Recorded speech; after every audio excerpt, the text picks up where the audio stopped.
इसको हेलो दोस्तों, नमस्कार। स्वागत है आप सभी का एग्जामपुर डिफेंस वॉरियर के इस यूट्यूब चैनल पर। मैं हूं अनुपम भारद्वाज। तो आप सभी का स्वागत है, वेलकम है, हार्दिक अभिनंदन इस तक वाले आप सभी का।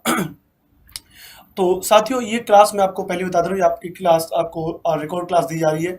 रिकॉर्ड क्लास का अर्थ यह है कि थोड़ा सा मेरा स्वास्थ्य गड़बड़ है, जिस स्वास्थ्य की वजह से मैं थोड़ा 2 दिन के लिए डॉक्टर से कंसल्ट करने के लिए सब बाहर जा रहा हूँ थोड़ा सा, और उसकी वजह से ये क्लास आपको मैं पहले से रिकॉर्ड करके दे रहा हूँ। तो इस बात को लेकर के कोई परेशानी मन में चिंता तनाव लेने की आवश्यकता नहीं है। क्लास कोई भी हो, चाहे रिकॉर्ड हो चाहे लाइव क्लास हो, केवल हमें कंटेंट से मतलब होना चाहिए।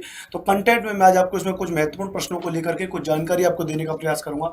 छोटी क्लास होगी, लेकिन ये क्लास आपके लिए बहुत ज़्यादा ही हेल्पफुल रहेगी। तो चलिए, तो आप सभी का स्वागत है, वेलकम है। तो थोड़ा सा समस्याओं का चल रहा है समस्या, तो उसके चलते अगर हम देखेंगे तो यहाँ पर भी अगर हम देखेंगे, पहला प्रश्न मैंने अपने हाथ से आपके सामने लिखा है, आपको दिखाई दे रहा होगा यहाँ पे पहला प्रश्न। उम्मीद है कि हाल ही में असम में पहली बार हिमालयन सीरो देखा गया है, IUCN में इसका क्या स्तर है।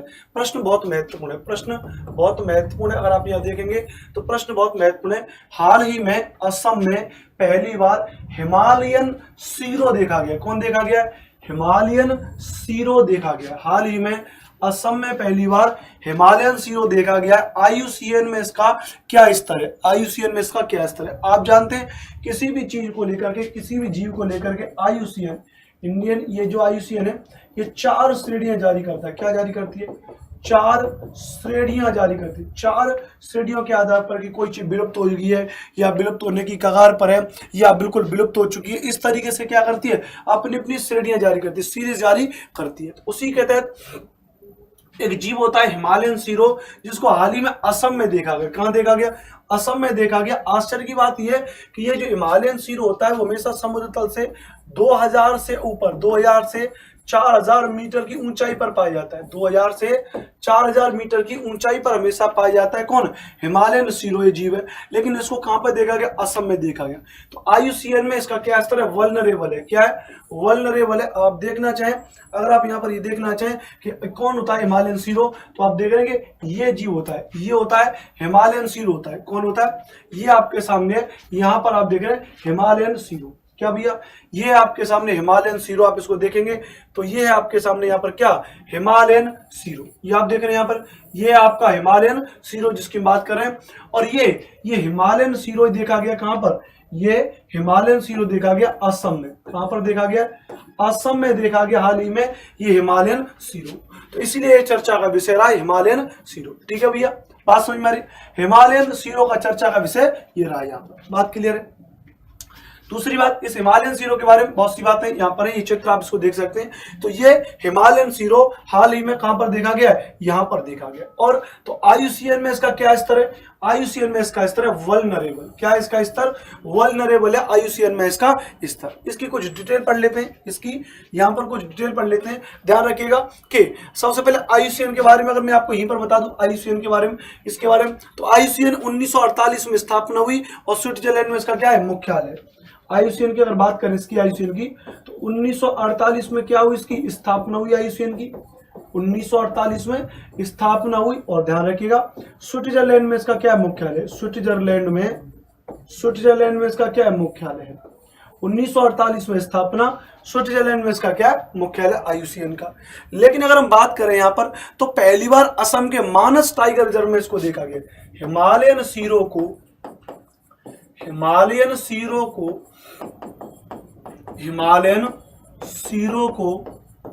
पहली बार असम के मानस टाइगर रिजर्व में देखा गया। कहां पर देखा गया? मानस टाइगर रिजर्व के पास, लिख सकते हैं मानस टाइगर रिजर्व के पास बांसबारी माथगुरी जंगल में। बांसबारी माथगुरी जंगल में, तो बांसवारी माथगुरी जंगल में इसको देखा गया है, जो भूटान के लगभग नजदीक पड़ता है। तो वहां पर इसको देखा गया। वैज्ञानिक नाम क्या? तो कैप्रिकॉर्निस। क्या? कैप्रिकॉर्निस थार। ये कैप्रिकॉर्निस थार क्या है? हिमालयन शीरों का वैज्ञानिक नाम है। ये क्या है? वैज्ञानिक नाम है, वैज्ञानिक नाम, वैज्ञानिक नाम है किसका? हिमालयन शीरों का। तो हिमालयन शीरों, हिमालयन शीरों का वैज्ञानिक नाम है कैप्रिकॉर्निस थार। कैप्रिकॉर्निस थार हिमालयन शीरों का वैज्ञानिक नाम है। यह ध्यान रखिएगा, एक शाकाहारी जीव है। आश्चर्य की बात यह ध्यान रखिएगा, यह एक शाकाहारी जीव है, लेकिन आश्चर्य की बात यह है कि धरातल से, समुद्र तल से 2000 से 4000 मीटर की ऊंचाई पर पाया जाता है। 2000 से 4000 मीटर की ऊंचाई पर रहता है, ऊंचाई पर रहता है। 2000 से 4000 मीटर की ऊंचाई पर रहता है। अब असम में क्यों देखा गया है, तो उसको लेकर के प्रश्न यहां पर बन गया। IUCN ने इसको वल्नरेबल सूची में डाल रखा है, और ये सारी बातें समझ में आ रहा है कि नहीं? तो ये है सब कहां पर है? असम में। असम के मानस टाइगर रिजर्व में। कहां पर? असम के मानस टाइगर रिजर्व में इसको देखा गया। आज अगर देखा जाए तो असम में काफी चीजें हो रही है ना। मैं आपको एक क्लास में लेकर आऊंगा स्टेट वाइज, जिसमें हर एक राज्य में कौन कौन से नए नए बदलाव हो रहे हैं, करंट को लेकर के कौन कौन सी चीजें बदली हैं, उसको हम यहाँ पर उनको हम पढ़ेंगे भी। जैसे अगर थोड़ा सा यहाँ पर देखा जाए असम के बारे में, थोड़ा सा इस असम के बारे में कुछ बातें जानकर, हालांकि आपको मैं इतने दिन से पढ़ा रहा हूँ, बहुत सी बातें आप यहाँ पर समझ गए। इस असम के बारे में कुछ बातें अगर आपको यहाँ पर बताएं, जैसे नंबर 1 पहली बात है, आप यहाँ पर जानते हैं असम के बारे में, हालांकि अभी यहाँ पे विधानसभा चुनाव होने वाले, लेकिन फिलहाल में कौन है? तो सर्बानंद सोनोवाल। कौन भैया? सर्बानंद सोनोवाल। सर्बानंद सोनोवाल कौन है? यहाँ के मुख्यमंत्री हैं। जगदीश मुखी, जगदीश मुखी, जगदीश मुखी यहाँ के कौन है? राज्यपाल है यहाँ के। कौन है? जगदीश मुखी है। राजधानी क्या है इसकी? दिसपुर है। राजधानी क्या है इसकी? दिसपुर है। राजधानी क्या है इसकी? दिसपुर है, ध्यान रखिएगा। और बात करें, यहां पर एक रेसर है हिमा दास। हिमा दास यहाँ की एक रेसर है, एथलीट है, जिसको हम क्या कहते हैं? ढींग एक्सप्रेस भी कहते हैं। क्या कहते हैं? ढींग एक्सप्रेस भी कहते हैं। क्या कहते हैं? ढींग एक्सप्रेस कहते हैं, जिसको हाल ही में DSP पद के लिए प्रमोट किया गया। DSP पद के लिए प्रमोट किया गया। ये तो बेसिक जानकारी हुई। दूसरी बात, आप जानते हैं कि 28 जनवरी को मैंने आपको एक दिवस बताया था, 28 जनवरी को एक कृषक शहीद दिवस मैंने आपको कराया था। क्या कराया था? कृषक शहीद दिवस बताया था मैंने आपको कि हाल ही में 28 जनवरी को कृषक शहीद दिवस कहां पर मनाया गया? तो असम के दर्रांग जिले के पथरूघाट गांव में। कहां पर साथी? असम के दर्रांग जिले के पथरूघाट गांव में। कहां पर? पथरूघाट गांव में। असम के दर्रांग जिले के पथरूघाट गांव में इसको मनाया गया। ये वो GK GS का पोर्शन भी मैं करंट में करा रहा हूं, जो आपके लिए बहुत ज्यादा हेल्पफुल रहेगा। त्रिशूल बैच वाले जितने अपने बच्चे हैं, एयरफोर्स वाई ग्रुप वाले, SSR वाले बच्चों, बहुत प्यारे बच्चों, आप इस बात को मान लीजिए, मेरी बात को, जो मैं पढ़ा रहा हूं उसको नोट करते चलिए, वो सब आपके पेपर में आएगा। एक भी चीज आपके पेपर में छूटेगी नहीं, जितने भी त्रिशूल बैच वाले बच्चे हैं, और बाकी ऑल डिफेंस एग्जाम के लिए तो ये हेल्पफुल रहेगा। तो 28 जनवरी को कृषक शहीद दिवस मनाया गया दर्रांग जिले के पथरूघाट गांव में। क्या? पथरूघाट गांव में। असम के जो शिक्षा मंत्री हेमंत बिस्व शर्मा, कौन? हेमंत बिस्व शर्मा, असम के शिक्षा मंत्री हेमंत बिस्व शर्मा, इन्होंने हाल ही में एक बिल पेश किया था कि मदरसों को समाप्त करके मदरसों को स्कूल में विलय कर दिया जाएगा। मदरसों को स्कूल में विलय किया जाएगा। तो जितने भी मदरसे जो मोहम्मदन शिक्षा का केंद्र होते हैं, उनको मदरसे कहते हैं, उनको क्या किया जाएगा? उनको किसमें जो है मिला दिया जाएगा? सभी के सभी स्कूल में इसको कर दिया जाएगा। बात क्लियर है? समझ में आ रहा है कि नहीं आ रहा है? ये सारी बात मैंने आपको बताया था। असम सरकार ने हाल ही में अपने 6वें राष्ट्रीय उद्यान रायमोना राष्ट्रीय उद्यान को, रायमोना राष्ट्रीय उद्यान को अनुमति दी है। रायमोना राष्ट्रीय उद्यान को अनुमति दी है। इसके तहत अब असम में कितने हो गए? असम में 6 राष्ट्रीय उद्यान हो गए। असम में 6 राष्ट्रीय उद्यान हो गए। असम में कितने राष्ट्रीय उद्यान हो गए? 6 राष्ट्रीय उद्यान हो गए। असम में कितने राष्ट्रीय उद्यान हो गए? तो असम में कुल 6 राष्ट्रीय उद्यान हो जाएंगे। कितने हो जाएंगे? 6 राष्ट्रीय उद्यान हो जाएंगे। जैसे बात करें कौन कौन से इसमें, जैसे बात करेंगे इसमें, एक है नमेरी नेशनल पार्क तेजपुर में। नमेरी नेशनल पार्क कहां पर? असम के तेजपुर में। चिड़ियों के लिए प्रसिद्ध है। किसके लिए? चिड़ियों के लिए प्रसिद्ध है। तो नमेरी नेशनल पार्क तेजपुर में चिड़ियों के लिए प्रसिद्ध है। दूसरा बात करें Orang national park Sonitpur. Orang national park Sonitpur किसके लिए? एक गैंडे के लिए प्रसिद्ध है। गैंडे के लिए प्रसिद्ध है। तीसरा काजीरंगा के बारे में आप जानते हैं। काजीरंगा एक सिंग वाले गैंडे के लिए, एक सींग वाले गैंडे के लिए प्रसिद्ध है। किसके लिए प्रसिद्ध है? एक सींग वाले गैंडे के लिए प्रसिद्ध है। कौन सा?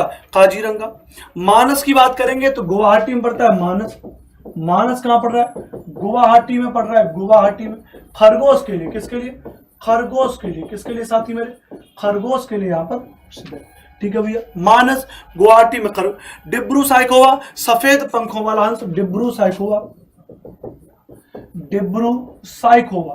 तो डिब्रू साइखोवा कहां पर? डिब्रूगढ़ में। और सफेद पंखों वाला हंस, सफेद पंखों वाला हंस, तो सफेद पंखों वाले हंस के लिए प्रसिद्ध है डिब्रू साइखोवा। कौन? डिब्रू साइखोवा। ठीक है भैया, 5 ये हो गए। और छठवां हमारा यहां पर ये रहा रायमोना राष्ट्रउद्यान। कौन सा? रायमोना राष्ट्रउद्यान। समझ में आ रहा है कि नहीं आ रहा है? बताएंगे। तो यहां तक ये आपके लिए कुछ जीके के प्रश्न बड़े महत्वपूर्ण हो जाएंगे। आप इसको यहां पर नोट कर लेंगे, आप इसको यहां पर नोट कर लेंगे। ठीक है भैया, एक एक चीज महत्वपूर्ण है। सब जीके जीएस आपके लिए बड़ी महत्वपूर्ण है। आपसे, आप जानते हैं, राष्ट्रीय उद्यान वगैरह को लेकर के आपसे प्रश्न जरूर पूछे जाते हैं। तो ये प्रश्न आपके लिए बहुत ज्यादा महत्वपूर्ण हो जाएंगे। ठीक है साथी मेरे, तो यहां तक ये सारी बातें क्लियर हो जाएंगी। बताइए, तो क्वेश्चन हमने एक उठाया था, क्वेश्चन उठाया था कि हाल ही में असम में पहली बार हिमालयन शेरों को देखा गया। IUCN में इसका क्या स्तर है? Vulnerable, near threatened, extinct, not. तो नॉट का मतलब नन ऑफ दिस, तो आंसर हो जाएगा वल्नरेबल, आंसर हो जाएगा। IUCN 1948 में स्थापना हुई थी, स्विट्जरलैंड में इसका। यह हिमालयन शेरों के बारे में बताया था। असम के मानस टाइगर रिजर्व में देखा गया है। बांसवारी माथुगुरी नामक जंगल में देखा गया है। कैप्रिकॉर्निस थार इसका वैज्ञानिक नाम है हिमालयन शेरों का। शाकाहारी जीव है, 2000 से 4000 मीटर की ऊंचाई पर पाया जाता है। चित्र भी मैंने अभी आपको इसका दर्शा दिया था। असम के मुख्यमंत्री सर्बानंद सोनोवाल। जगदीश मुखी यहाँ के कौन राज्यपाल है? राजधानी दिसपुर है। हिमा दास ढींग एक्सप्रेस के नाम से जाने वाली एथलीट है। 28 जनवरी को असम में कृषक शहीद दिवस मनाया गया था, असम के दर्रांग जिले के पत्रुगढ़ गांव में। हेमंत बिश्व शर्मा ने मदरसों को स्कूल में विलय करने के लिए एक बिल पेश कर दिया है। 6वें राष्ट्रउद्यान रायमोना राष्ट्रउद्यान को अनुमति दे दी, जिसके 6 राष्ट्रउद्यान हो गए। असम में हाल ही में आप जानते हैं प्रधानमंत्री नरेंद्र मोदी के द्वारा, प्रधानमंत्री नरेंद्र मोदी जी के द्वारा क्या शुरू किया गया? असम में जो है महाबाहु ब्रह्मपुत्र, क्या महाबाहु, मैंने कल परसों आपको प्रश्न कराया था, क्या था? महाबाहु ब्रह्मपुत्र योजना शुरू की है। क्या? महाबाहु ब्रह्मपुत्र योजना शुरू की। ठीक है भैया, चलिए, तो ये इसका आंसर हो जाएगा, ये इसका आंसर हो जाएगा। दूसरे की बात करेंगे, किसकी बात करेंगे? दूसरे की बात करेंगे, दूसरे प्रश्न की बात करेंगे। हाल ही में ध्यान रखिए कि रिपोर्ट जारी हुई है, फ्रीडम इन द वर्ल्ड 2021 में भारत को कौन सा स्थान दिया गया? Freedom in the world, freedom in the world report में, freedom in the world report में भारत का स्थान पूछ रहा है, भारत का स्थान। तो एक प्रश्न आपके लिए, आप नोट करेंगे, प्रश्न लिखेंगे, हाल ही में जारी freedom in the world report में भारत की रैंक क्या है? हाल ही में जारी freedom in the world report में भारत का स्थान क्या है? भारत का स्थान क्या है? ठीक है भैया, ध्यान रखिए, बताएंगे यहां पर बताएंगे सर। तो ये जो फ्रीडम इन द वर्ल्ड, ध्यान रखिएगा। सबसे पहले बात करेंगे तो यूएस थिंक टैंक है हमारे पास में, यूएस थिंक टैंक है, इसका नाम है, ध्यान रखिएगा फ्रीडम हाउस। क्या? फ्रीडम हाउस एक यूएस का थिंक टैंक है, जैसे हमारे यहाँ ना ऐसी फ्रीडम हाउस। उस फ्रीडम हाउस के द्वारा एक रिपोर्ट प्रकाशित की जाती है, जिस रिपोर्ट का नाम है freedom in the world report. क्या? Freedom in the world report. ये इस बात को बताता है कि किस देश में, ये इस बात को बताता है कि किस देश के नागरिकों को कितनी स्वतंत्रता है, किस देश के नागरिकों को कितनी स्वतंत्रता है, ये इसके बारे में बताता है। किस देश के नागरिकों को कितनी स्वतंत्रता है, ये इसके बारे में बताता है। ध्यान रखिए, 100 अंकों की रैंकिंग जारी करता है। कितने अंकों की रैंकिंग जारी करता है?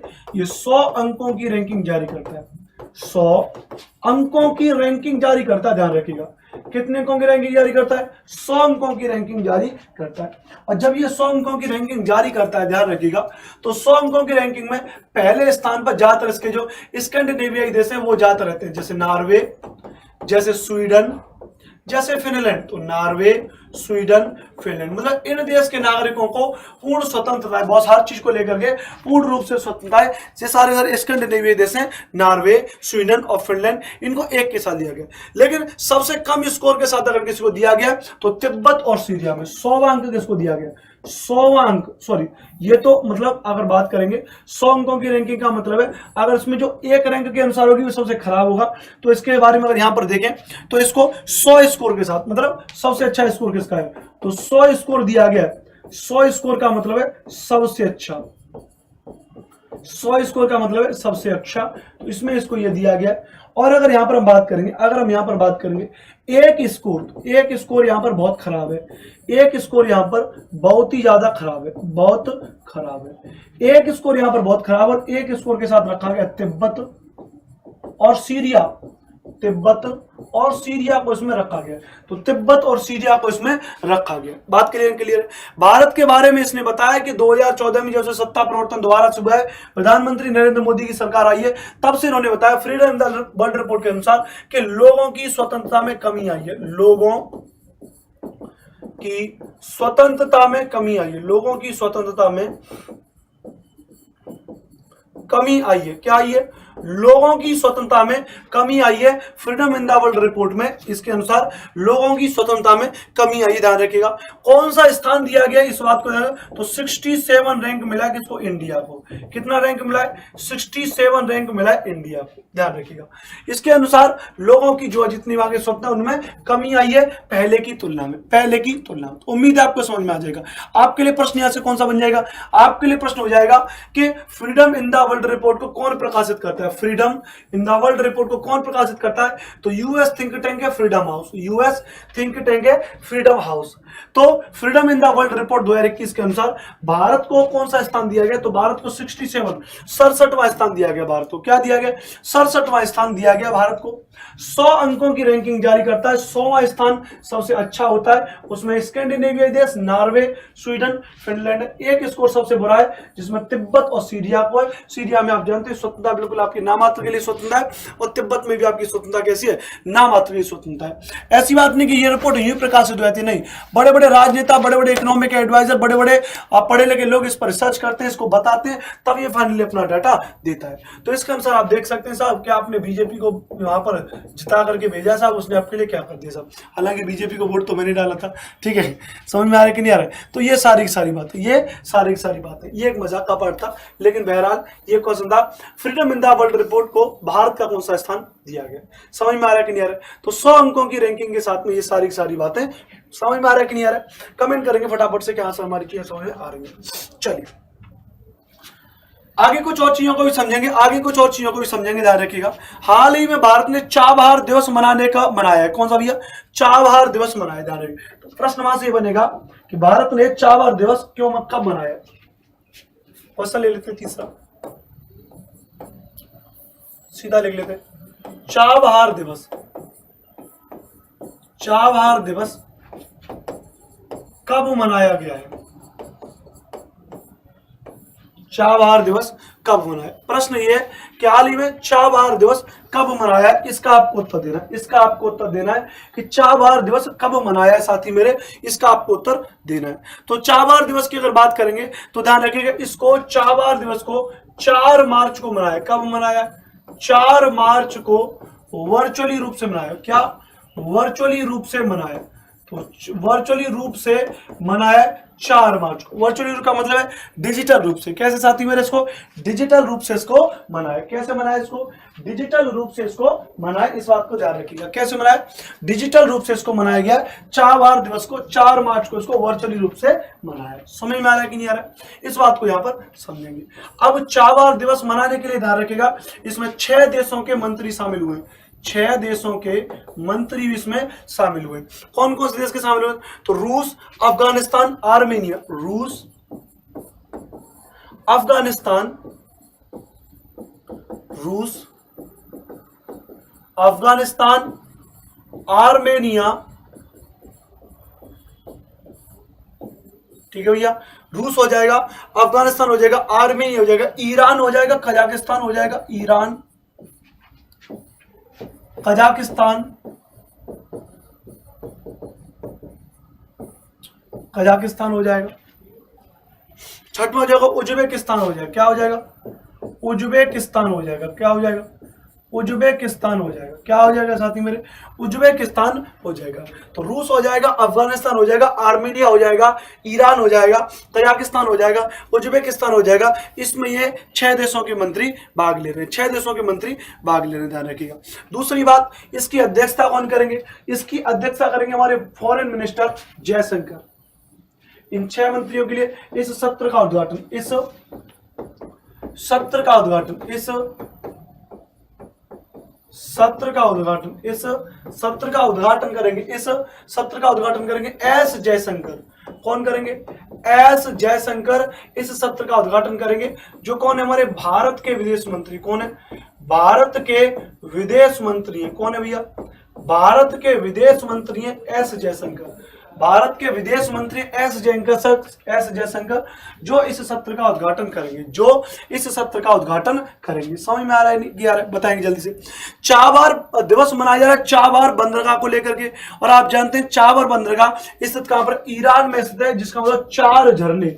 मतलब इस चाबार की बात करेंगे, चाबार दिवस क्यों मनाया जा रहा है? तो ये चाबार दिवस मनाया जा रहा है चाबहार बंदरगाह को लेकर के। किसको लेकर के? चाबहार बंदरगाह को लेकर के मनाया जा रहा है। इस चाबहार बंदरगाह का मतलब होता है 4 झरने। क्या होता है? चाबहार बंदरगाह का मतलब होता है 4 झरने, मतलब होता है चाबहार बंदरगाह का। किसका मतलब होता है? चाबहार बंदरगाह का मतलब होता है 4 झरने। क्या होता है?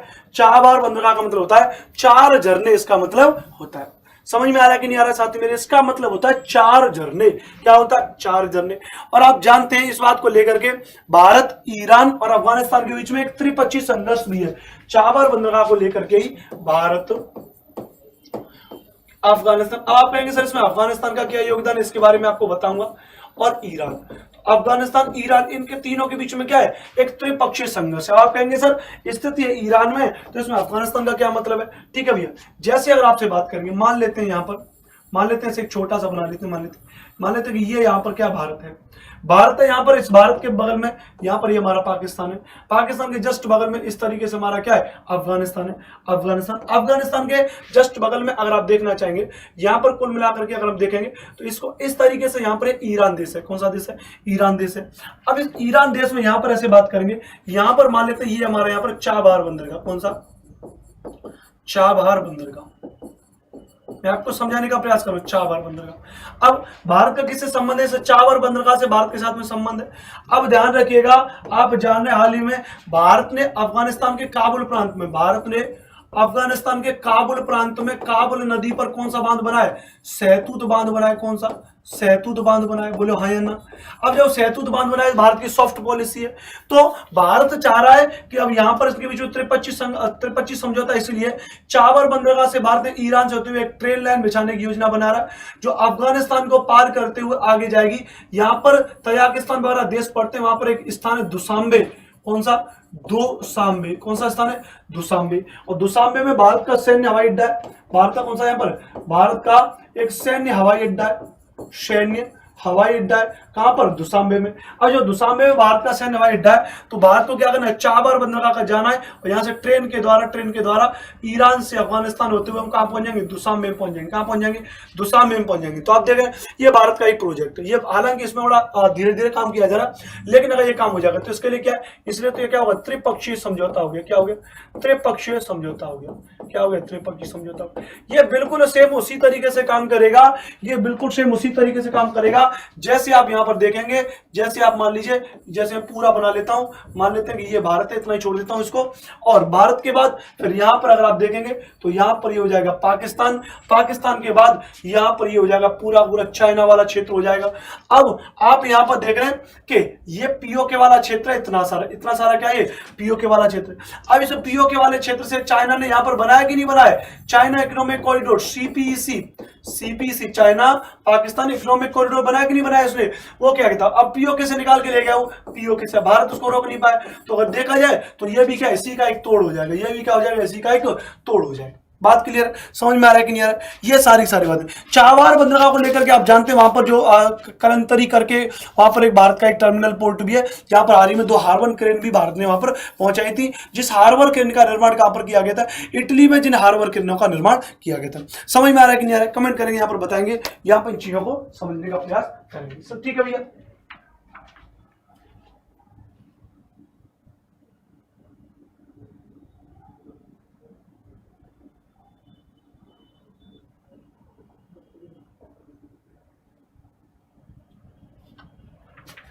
ठीक है भैया। तो यहां तक ये सारी सारी बात आपकी समझ में आ गई होंगी।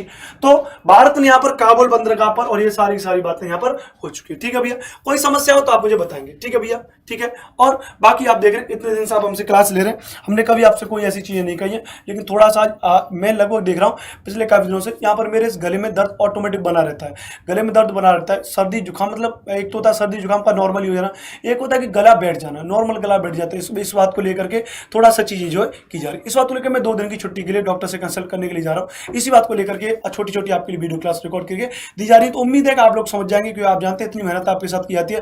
12-12 घंटे की मैराथन भी आपको डिफेंस पर दिया है, चाहे करंट की हो चाहे ज्योग्राफी की हो, सबको लेकर के एकदम किया गया है। सीडीएस में आपने देखा था एकदम धमाकेदार प्रदर्शन किया था, 21 में से 17 क्वेश्चन डायरेक्ट आए हुए से आए थे। ऐसी अलग एग्जाम में भी होगा, तो आप इस बात को समझ जाएंगे थोड़ा सा। तो आज की क्लास को भी हम यहीं पर रोकेंगे, थोड़ा सा छोटा सा ही आपका कुछ कंटेंट आपको मिल जाएगा। बाकी जब मंगलवार को हम सोमवार को क्लास हमारी स्टार्ट होगी तो धुआंधार पिछले 3 दिन का एकदम से धुआंधार रिवीजन करेंगे। तो चलिए आज के सेशन को यहीं पर रोकेंगे, तब तक के लिए धन्यवाद, नमस्कार, जय हिंद, जय भारत।